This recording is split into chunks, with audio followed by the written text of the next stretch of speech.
नमस्कार, आप देख रहे हैं NBC 24 और मैं हूं आप सभी के साथ ब्रह्मचारी आशीष।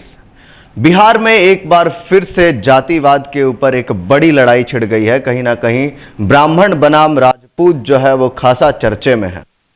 दरअसल ये चर्चा शुरू होता है जब बुधवार को संजय झा जो है वो आरजेडी के राज्यसभा में जो मेंबर हैं और उनके एक बयान पर, उनके एक कविता पर एक बहुत बड़ा विवाद शुरू हो जाता है। और इस विवाद को शुरू करते हैं चेतन आनंद, जो आनंद मोहन के बेटे हैं। दरअसल संजय झा जिस कविता को राज्यसभा में पढ़ रहे थे वो कविता था ठाकुर का कुआं, जो कि आज से 100 साल पहले प्रेमचंद की कहानियों से प्रेरित होकर के ओम प्रकाश वाल्मीकि ने लिखा था। और ऐसे में ये जो कविता थी ये सामंतवाद के खिलाफ थी, जो आज भी कहीं ना कहीं लोगों के दिमाग में घूमता है। और इसको लेकर के एक प्रतीकात्मक रूप में ठाकुर शब्द का प्रयोग किया गया संजय झा के द्वारा, और इसी को एक राजनीतिक धार दिया आनंद मोहन के बेटे चेतन आनंद ने। और उसके बाद केवल चेतन आनंद ने ही नहीं बल्कि आनंद मोहन खुद भी इस लड़ाई में कूद पड़े। फिर उसके बाद नीरज बबलू और तमाम जितने भी राजपूत ब्राह्मण के नेता थे वो इसके ऊपर बयानबाजी करने लगे। दरअसल सबसे बड़ा सवाल है कि यह विवाद खड़ा क्यों हुआ। आखिरकार आनंद मोहन को जिसने जेल से निकलवाया वो नीतीश कुमार हैं। जनता दल यूनाइटेड और आरजेडी की मिलीजुली सरकार चल रही है बिहार में। तो ऐसे में आनंद मोहन निकल करके और उसके बाद भूरा बाल, जो लालू यादव कहते थे भूरा बाल को दूर करो, भगाओ, तो ऐसे में भूरा बाल जो है वो रहता है भूमिहार के लिए, र राजपूत के लिए, फिर उसके बाद ब ब्राह्मण के लिए और लाला के लिए। तो ऐसे में जब ये चारों लोग एक साथ थे, लालू यादव जिनका विरोध करते थे, तो आखिरकार अब इन्हीं के बीच दांव पेच क्यों शुरू हो गई है। क्यों आनंद मोहन आजकल खासा चर्चे में है, तमाम ये विवाद जो है ये छिड़ गए हैं। दरअसल इन सब के पीछे जो चीज काम कर रही है वो ये है राजनीतिक विरासत किसको जानी चाहिए। अप्रैल मई में चुनाव होने हैं, लगभग 6 महीने बचे हैं 2024 के लोकसभा चुनाव को लेकर के। ऐसे में सबसे बड़ा सवाल है कि आखिरकार कौन राजनीतिक विरासत को बचा पाएगा। आनंद मोहन जेल में रहने की वजह से कितनी अपनी राजनीतिक विरासत को बचा पाए।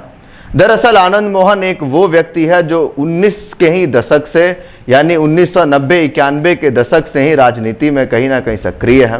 तो आखिरकार ऐसे में क्या आनंद मोहन बस उनके बेटे जो है वो शिवहर से विधायक हैं तो क्या उतने तक ही सीमित रह जाएंगे, या फिर आनंद मोहन अपने राजनीतिक विरासत को बढ़ाना चाहते हैं। दरअसल इन तमाम चीज़ों पर आज चर्चा करेंगे। क्यों बिहार में ये आग ब्राह्मण बनाम राजपूत सुलग रही है और इसके पीछे का असली मकसद क्या है। दरअसल इसके पीछे का मकसद बस इतना है कि किसी भी तरीके से आनंद मोहन अपने राजपूत वोट बैंक को एक बार फिर से इकट्ठा कर सके। इसका मतलब साफ है कि आनंद मोहन किस दल में जाएंगे, इससे पहले सबसे ज़्यादा जरूरी जो चीज़ है वो ये है कि आपके साथ वोट बैंक कितना है। और ठीक इसी का आकलन करते हुए आनंद मोहन ने राजपूतों को अपनी तरफ करने का इस बात से, इस मुद्दे से जो कहीं ना कहीं एक नुस्ख निकाल करके अपनी और राजनीति को केंद्रित करने की कोशिश की है। दरअसल आनंद मोहन जब से जेल से बाहर आए हैं तब से वो किसी ऐसे ही मौके की तलाश में थे। और आखिरकार जैसे ही संजय झा का ये कविता जो राज्यसभा में पढ़ी गई थी ये जब सामने आती है तो इसके ऊपर बयानबाजी शुरू हो जाती है।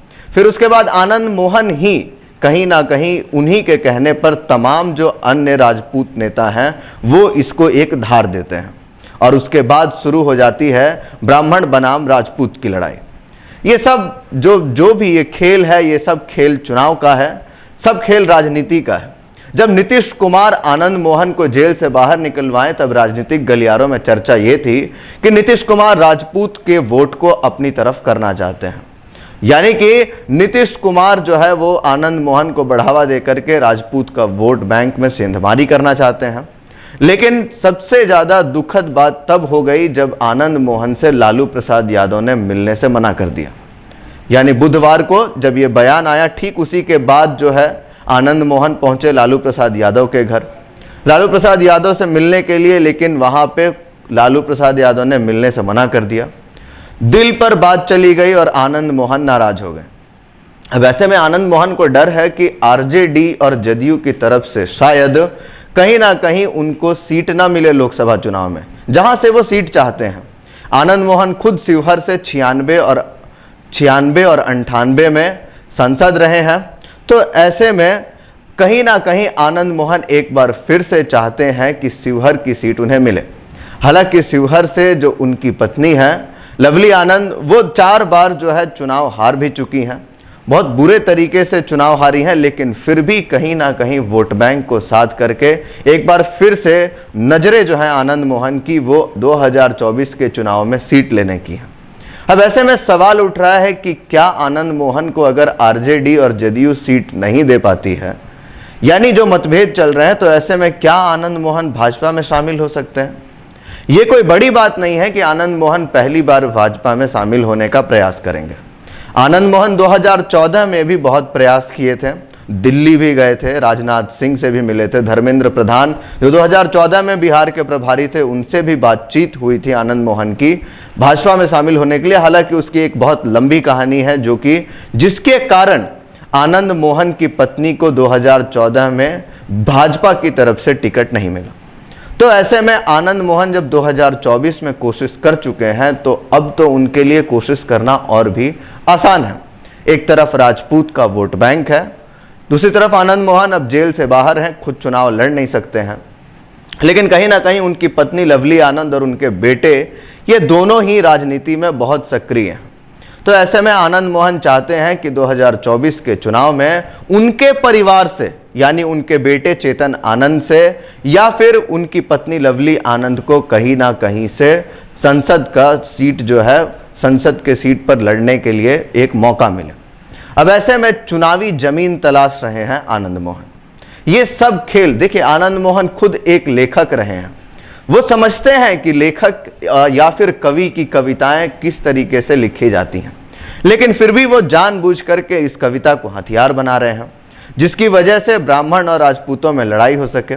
हमारे राज्य में एक विशेष तबका ऐसा है जो कि किसी भी बात को विचार नहीं करता है, यानी किसी भी लड़ाई को एक बार सोचेगा नहीं, बल्कि वो खुद अपने चेहरे पर ले लेता है, वो अपने जाति पर ले लेता है, और उसके बाद जो प्रतिक्रियाएं हैं जो कि किसी भी तरीके से हो सकती हैं, चाहे हल्ला हुड़दंग हो या फिर दंगा फसाद हो, इस तरीके से हो जाती हैं। तो ऐसा ही एक विशेष तबका है और उसी को आनंद मोहन जो है राजपूत बनाम ब्राह्मण की धार दे करके अपनी तरफ करना चाहते हैं, क्योंकि असली चीज़ तो वोट बैंक है। वोट बैंक है तो किसी भी पार्टी से टिकट मिल सकता है। अब ऐसे में सबसे बड़ा सवाल है कि क्या भाजपा आनंद मोहन को टिकट देगी? ये अपने आप में एक बड़ा सवाल है, क्योंकि भाजपा वो पार्टी है जो अपने चेहरों को अक्सर बेदाग रखना चाहती है, लेकिन आनंद मोहन जेल से छूट करके आए हैं। तो ऐसे में कहीं ना कहीं आनंद मोहन अगर भाजपा में शामिल होते हैं तो प्रतिक्रियाएं जो है वो कहीं ना कहीं वार पलटवार ज़्यादा तेजी से बढ़ सकते हैं। अब ऐसे में राजनीतिक गलियारों में एक और चर्चा है कि आनंद मोहन चिराग पासवान की पार्टी यानी लोक जनशक्ति पार्टी रामविलास में जा सकते हैं। अब ऐसा क्यों है? क्योंकि चिराग पासवान जो है वो वैशाली जो सीट है, वैशाली जो लोकसभा सीट है, वो कहीं ना कहीं पासवान समाज के लिए और राजपूत समाज के लिए बहुत अहम है। देखिए, आरा का भी जो सीट है वो खाली है, तो आरा की सीट पर आर.के. सिंह जो है, तो उनकी भी उम्र जो है वो कहीं ना कहीं अब 70 वर्ष पार कर चुकी है। राजनीतिक गलियारों में चर्चा है कि आर.के. सिंह को भाजपा रिटायर कर सकती है। तो ऐसे में आरा सीट जो है वो खाली है। चिराग पासवान भी एनडीए में है, तो वो कहीं ना कहीं वैशाली सीट की मांग कर सकते हैं, क्योंकि चिराग पासवान को आश्वासन मिला है कि 6 सीटें दी जाएंगी। तो ऐसे में या तो आनंद मोहन अपनी राजनीति करने के लिए, अपने चुनाव में सीट लेने के लिए भाजपा की तरफ से जाकर के आरा की सीट पर चुनाव लड़ सकते हैं, और नहीं तो वो चिराग पासवान की पार्टी में जाकर के वैशाली सीट से चुनाव लड़ सकते हैं, क्योंकि वैशाली सीट पर राजपूतों का प्रभाव है। आनंद मोहन राजपूत चेहरा है जो खासा चर्चे में है। और आखिरकार ये बात आनंद मोहन की नहीं है, दरअसल आनंद मोहन के परिवार की है। आनंद मोहन का क्या है, वो तो जनवरी में 70 साल के हो जाएंगे, यानी 2024 के जनवरी महीने में, पहले महीने में 70 साल के हो जाएंगे। वो चुनाव भी नहीं लड़ सकते हैं अब। तो ऐसे में उनकी चिंता जो है वो है कि उनके बेटे की राजनीति कैसे आगे बढ़े, उनके बेटे की राजनीतिक विरासत को किस तरीके से आगे बढ़ाया जाए, और ठीक इसी को सोच रहे हैं आनंद मोहन। अब ऐसे में चेतन आनंद को या फिर आनंद मोहन की पत्नी को, लवली आनंद को 2024 के चुनाव में कहां से सीट मिलेगा, यह भी अपने आप में एक बहुत चर्चित सवाल है। भले ही नीतीश कुमार ने आनंद मोहन को राजपूतों की वोटों में सेंधमारी करने के लिए अपने तरफ किया हो, लेकिन जिस तरीके से ये जो तमाम नेता मिलकर के आनंद मोहन का अपमान किए, उसी के साथ साथ आनंद मोहन राजपूतों के वोट बैंक में सेंधमारी करना चाहते हैं, क्योंकि आनंद मोहन ये जानते हैं कि अब जो तमाम पुराने राजपूत नेता थे वो इतने एक्टिव नहीं हैं, जो कुछ हैं वो एक्टिव नहीं हैं, और काफ़ी कुछों का निधन हो गया है। तो ऐसे तमाम नेता हैं राजपूतों के जो कहीं ना कहीं या तो उनका निधन हो गया है, या फिर अब वो जेल में है, यानी हाशिए पर हैं, या फिर कई ऐसे नेता हैं जो अभी बहुत छोटे हैं, जिनका अभी उतना वोट बैंक नहीं है। तो ऐसे में राजपूत का नेता कौन होगा, राजपूत समाज का मुखिया कौन बनेगा, इसी के ऊपर तमाम ये जो खेल है ये चल रहा है। प्रभुनाथ बाबू थे, उनका निधन हो गया। उसी के साथ साथ दिग्विजय सिंह का भी निधन हो चुका है, सत्येंद्र बाबू भी चले गए हैं। प्रभुनाथ सिंह राजपूत के नेता थे, वो अभी जेल में हैं। हाल ही में सुप्रीम कोर्ट ने उनको फिर से जेल में भेजा है। अब ऐसे में आखिरकार राजपूतों का नेता है कौन? तो अब जो भी नए लीग के नेता हैं, जैसे नीरज बबलू हैं, उसी के साथ साथ आनंद मोहन के बेटे चेतन आनंद हैं, तो इन सब जो नए युवा चेहरे हैं, इसमें कौन कमान संभालेगा राजपूतों की? ये लड़ाई, तमाम जो लड़ाई है, तमाम जो बात विवाद है, वो चल रहा है सिर्फ इसी धुरी पर कि राजपूत की वोट बैंक कहां से कौन कैसे उठा पाए। अब ऐसे में देखना दिलचस्प होगा कि कौन सी पार्टी आनंद मोहन के परिवार को टिकट देती है, क्योंकि तमाम पार्टियां जो हैं वो भी यही चाहती हैं कि पार्टी का टिकट किसी को भी मिले, जीत होनी चाहिए। अब ऐसे में अगर आनंद मोहन अपना दावा ठोक चुके हैं राजपूतों के वोट बैंक पर इस विवाद को खड़ा करके, तो फिर कौन सी पार्टी टिकट देती है ये देखना होगा। हालांकि जो 3 मुख्य कारण हैं आनंद मोहन के, वो साफ नजर आ रहे हैं। एक तरफ जो लालू प्रसाद यादव नहीं मिले तो अपमानित होना पड़ा, दूसरा राजनीतिक विरासत को कैसे आगे बढ़ाया जाए, और तीसरा राजपूत का मसीहा कैसे बना जाए, क्योंकि राजपूत के तमाम मसीहे जो हैं वो अब राजनीतिक परिप्रेक्ष्य में देखें तो वो अब रहे नहीं हैं, जो कुछ है वो हाशिए पर हैं। तो आखिरकार आनंद मोहन का परिवार कैसे आगे बढ़े? एक नई बात, नई तो नहीं है, ये पुरानी ही बात है। जब सुधाकर सिंह मंत्री पद से इस्तीफा दिए थे, कृषि मंत्री पद से, तो आनंद मोहन चाहते थे कि उनके बेटे जो हैं चेतन आनंद, वो मंत्री पद की शपथ लें। तो ऐसे में जो तमाम जो कोशिशें थी आनंद मोहन की, वो यही थी कि किस तरीके से उनका बेटा या फिर उनका परिवार राजनीति में सक्रिय हो। अब देखना दिलचस्प होगा कि कौन सी पार्टी देती है उनको सीट, कहां आनंद मोहन जाते हैं। बाकी के अपडेट्स के लिए बने रहिए NBC 24 पर। धन्यवाद।